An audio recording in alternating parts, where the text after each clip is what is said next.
We're gonna start our little gallery talk here. So we're gonna find a spot. But not next to Tom. Not in front of Tom and anything. How are you?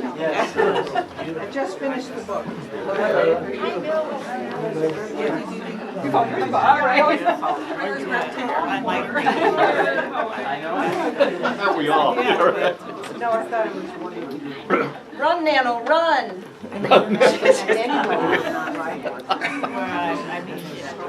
It was so insightful, it was great. Strawberry someplace.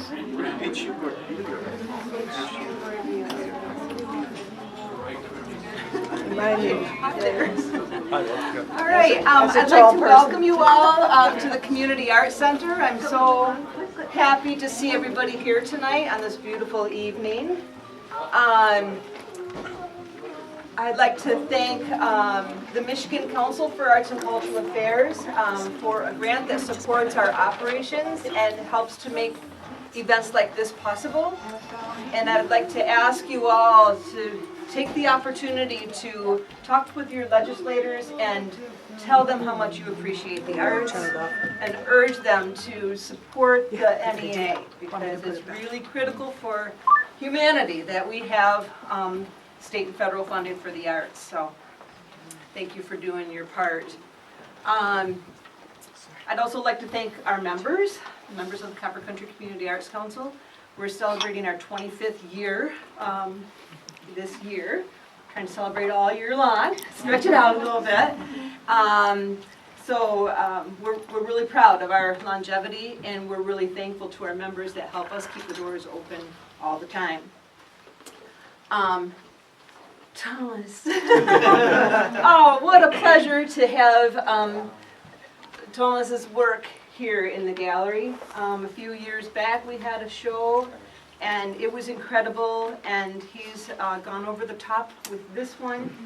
I don't think in all my years I've seen an artist that can work in so many different mediums and have their work translate and look so well together. I mean, it's just really thoughtful work and really finely executed, and just a wonder, really, how you work in so many different mediums. But you're going to reveal all your secrets, right?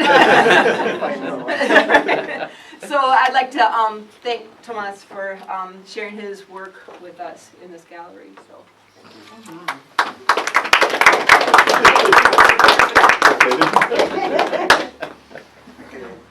Thank you, Cynthia. And I'd like to thank Cynthia and the Copper Country Community Arts Center for giving me this opportunity to share with you some of my works. But before I go into my talk, I'd like to make a few dedications. I would like to dedicate it to this show to my mom, Rose Co, and my dad, Tommy Co, who unfortunately passed last year. I would also like to dedicate it to my best friend, Faith. But I also don't want to forget to dedicate it to my siblings as well. I have my two brothers and my sister, Milton, Dixon, and Tricia. So with that, I would, I'd like to thank you all, guys all for coming. Okay, I have it down here now. I forgot last time. So I decided to just explain a little bit of the title of the show, because that's what I found the unifying issues that combine the two. Either way, it's two-dimensional or three-dimensional. That's not the point. I'd rather focus on two things: the gesture and the facture issue. For gesture, I'd like to quote some of the definitions from the web. Gesture, it's defined in one of the websites, says it's the movement of part of the body, especially a hand or head, to express an idea or meaning. Gestural means of, relating to, or characterized by vigorous application of paint and expressive brushwork. And then gestural drawing means a laying in of the action, form, and pose of a model or figure, a quick drawing that captures the essential gesture of a subject in its most distilled form. So the reason why I'm intrigued by that is because I actually have decided that details are actually quite distracting. And the gestural act of drawing is actually one in which you're rushed, therefore you have no choice but to focus on the important things. So I'm intrigued and challenged at how to interpret as well as capture real gestures, because there's also the gestures in which choreographers or directors have told actors to do. To me, that feels a little fake. But if you look all around, people have very genuine gestures and very pleasing gestures, in fact. Be it negative or positive, it's at least very real. It touches me a lot more than the fake ones. These gestures are, examples of these are in joy or sadness. The gestures come out. Fear or courage, grace or awkwardness. Even the awkwardness is sometimes beautiful for me, you know. And then the subtle versus the dramatic. Second point, it seems to require also an artist to be more empathetic to their subject if you focus just on the gesture, not so much on the detail like the color bias or anything like that, you know. While being less analytical and judgmental, because it's so fast that you shouldn't have time to be judging the subject matter anymore. You just be with them, have some empathy to the piece you're making. And also, paradoxically, I found that exaggerated gestures, such as those by theatrical actors or choreographers, tend to mask real emotions because they lead to artificiality. And I found that sometimes disturbing when I watch the theater. I know why they do it, but I'd rather go with the common man or common woman and look at their emotions, because they're very real. So I'm after capturing the reality, not so much a message of one author or one director. So that's the issue why I want to focus on gestures, even on whether they be two-dimensional or three-dimensional. On the other side, on the side of the artist, is the facture, the word that I just found in the web also. And this is quite a known word, and it actually exists in the web. It's facture, kind of like in the word manufacture, if you remove manu out of the manufacture. And the web defines it as the quality of the execution of a painting, an artist's characteristic handling of the paint. Okay, that's the word facture. And another set of definitions says it's the act, process, or manner of making anything, the thing made. Okay, these are the definitions which I take. It's an interesting jumping point to discuss these pieces. So it turns out I'm getting less and less interested in the perfection of skills or control. I also struggle in letting go of classic forms in order to approach complete abstraction. So there's a tension in me still. I'm still not willing to go all the way to abstraction, but I do want to approach it, you know, but not yet there. I'm in a journey kind of place. So I want my facture to be honest. That's my goal, but yet not completely exposed or expositional, because I really don't know, nor necessarily want to know, how I make things. You know, so I can't reveal any secrets because I don't know. Yet I do enjoy a little bit of anarchy in the process, such as when I do strokes like the one in the offering, and some of the cuts and decisions I make in the sculpture. As usual, the artist is the one who knows what mistakes they did. Okay. Also, in the process of facture, I'd like to be very honest and say that I am uncomfortable with pretty, because it distracts from getting deeper. I don't think truth is pretty. Sometimes it is beautiful, sometimes it is ugly, but almost never pretty. A guiding paradox for me is a quote from The Little Prince. It's quoted by the fox that what is essential is invisible to the eye. And so with that kind of motto, I sometimes like to hide things also, although some of them are pretty obvious. I still aim to try to make it more invisible, because by making it invisible, I also try to figure out what is essential, what is the one that I want people to try to discover on their own, instead of me just giving it out. So there's the tension there. So the last part of Facture is, I think Facture is strongly affected by the medium. I found out this to be true. Depending on what medium I use, it does strongly affect the Facture, as well as how I was thinking of how to express my thoughts. And also some inner state of what's inside me, And I don't think I've succeeded all along, but some of them I'm pretty happy I succeeded.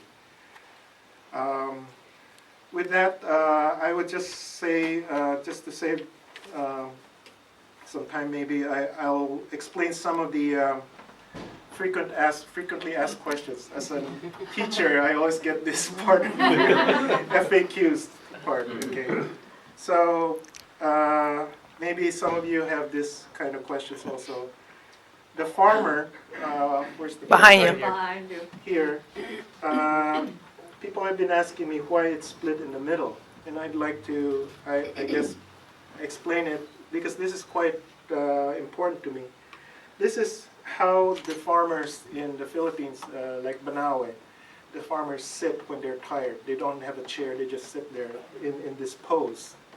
And so that essentially is reminding me of the farmers that I saw. Now, why it's split in the middle is because when I asked some of the guides that were getting us through the rice terraces at that time, they were really split with the decision of whether to carry on their family heritage of owning the farm, or should they move on to work for somebody else, go to the city, and give up their heritage, the land that they own, because it's getting harder and harder to sell and be a farmer. And so I'd like to capture that kind of dilemma that they were on. And so it just happened that when I was doing the wires, it was already split, and I said that's actually what I wanted to get out of that. And so I continued with that split down the middle. They're being pulled away. But despite that, there's still a little calmness and dignity among those farmers. Adagio over there. I know Soner had a different interpretation. He saw a leaf or a petal or something like that. I would say I could challenge you to see that it's actually, adagio is, the meaning of adagio is slow movement. I know people have different meanings from music and dance, but that's what I took from it. It's my attempt to capture this graceful motion of a woman walking slowly, and the cape is flowing kind of with her as she's walking.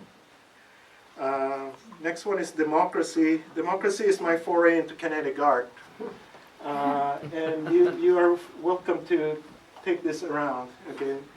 And my joke there is like, take democracy for a spin. But while you're doing it, it's really fragile. In fact, when I was making it, I was doing it, it's like, oh, I'm feeling that, now that I've connected with it as democracy, I'm kind of afraid, yet I still enjoy it to make it run. And for those mechanical engineers who know the balancing, there's something wrong about it. The weight should actually be making it go like that. There's something I did that make it unbalanced, which is also what democracy is. There's something that's not quite right. Okay? So if you allow me to be political, the rich are still getting richer, unfortunately. Okay? Scarred over there is the one that's in the posters. Is my personal reaction to an image in the TV that I saw, showing armed security trying to pull the clothes off a Muslim woman in a beach in France. I don't know if you saw that time. The burkini. Bikini.